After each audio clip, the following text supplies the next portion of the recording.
जी करे जीते आ करे घर न वेंदा माण्हू और वडी भूमिका समाज के अंदर में रही। समाज जाते जाते माण्हू बीठा हुआ असांजा भावर बीठा हुआ ईमानदारी सो पांजो मत त ॾिनुन बेन के भी वोट ॾिया त तंहिंजे करे मां तव्हांखे धन्यवाद थो ॾियां। हिन बार जेको प्रयास थियो जबरदस्त थियो आहे। 50 सदस्य मायने रखंदो आहे। शक्ति आई है सिंधी समाज जी।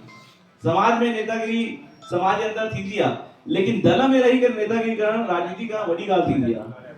हिन में तो समाज के अंदर एडजस्ट करे वेंदा आहियूं। भाव आ चाचो आ पी आ भाव आ कोई भी आहे करे ॻाल्हाए छॾंदा आहियूं लेकिन जाते राजनीति में वेंदा आहियूं राजनीति दल में वेंदा आहियूं त ॻाल्हियूं वधियूं आहिनि ऐं उते समन्वय करण ज़रूरी नहीं आहे। ये भी सिंधी समाज हिन महिल वधी चढ़ी करे राजनीति में आयो आहे। सेवा जी भावना सां आयो आहे। तव्हांजे अॻिते भी सहयोग खपे। प्रतिनिधि जनप्रतिनिधि ठही आहियो हिन मतलब ॻाल्हि छॾे जी न वई आहे।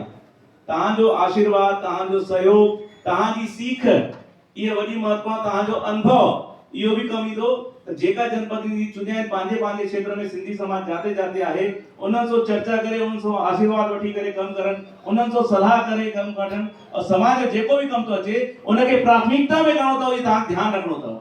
मां त कदों भी कदूं पंहिंजे भाउरनि खे भी सीख ॾियां थो कि एक कम करणो आहे छोकी मां समाज सां थोरो समय खां जुड़ियल आहियां। वॾा भाउ भी समाज में जुड़ियल आहिनि और लगातार समाज अंदर रही करे कम करण मौको तो मिले। घणी ॻाल्हियूं ईंदियूं त पाण खे कुर्बानी ॾियणी आहे त पाण खे मन खे घटि करे समाज खे अॻिते करे कम करणो आहे। मूंखे अॼु सिंधी समाज हिते आमंत्रित कयो मां धन्यवाद लख लख शुक्रगुज़ार आहियां कि हिते मुंहिंजो सम्मान कयो अथव। धन्यवाद। आयो लाल चओ।